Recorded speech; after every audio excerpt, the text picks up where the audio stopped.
Sports and War, on Fairness and Eligibility for International Competitions. Today, drawing on the wealth of information from the 2026 World Soccer Championship held in June and July, I would like to consider the relationship between war in sports and the fairness of eligibility for international competitions. First, I believe that the sports world's response to a nation that has started a war should be fair and consistent for all countries in sports. However, the current situation does not necessarily reflect this. Looking back at history, sports have always been influenced by politics and war. During World War II, the 1940 and 1944 Olympic Games were cancelled.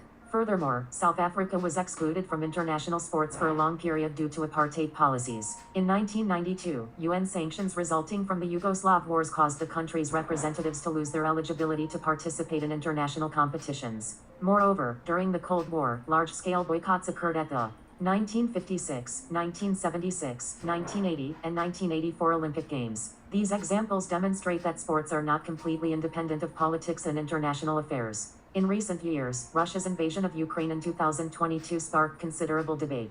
The IOC recommended sanctions against Russia and Belarus, and many international sports federations followed suit. However, the responses varied significantly from sport to sport.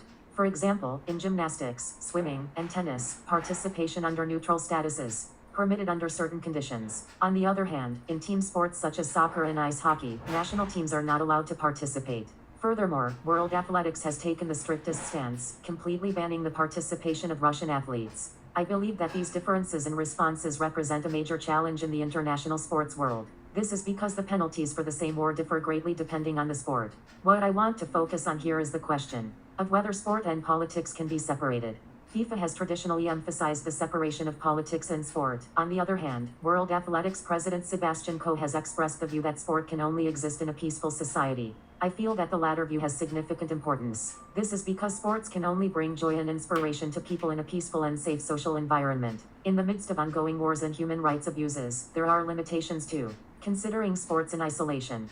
Furthermore, the current international sports world faces criticism for alleged double standards. While harsh penalties are imposed on Russia, responses to military actions and human rights issues by other countries are not necessarily the same. This has led to questions about fairness from some media outlets in the Middle East and Europe. Of course, each conflict and international issue has its own unique background. However, what is crucial is having clear standards that can be applied to everyone, rather than being influenced by favoritism towards specific countries or international influence. I believe that a future challenge is the need for an international forum involving not only the IOC and various international sports federations, but also sports sociologists, sports philosophers, current and former athletes, and experts in human rights and peace studies. Therefore, it is necessary to discuss fundamental issues such as how to treat countries in a state of war, how to link human rights abuses with eligibility to participate in sports, and what neutrality means, and to create cross-sport principles. Sports are not merely entertainment. Sports are a part of society and are deeply intertwined with peace, human rights, and international understanding.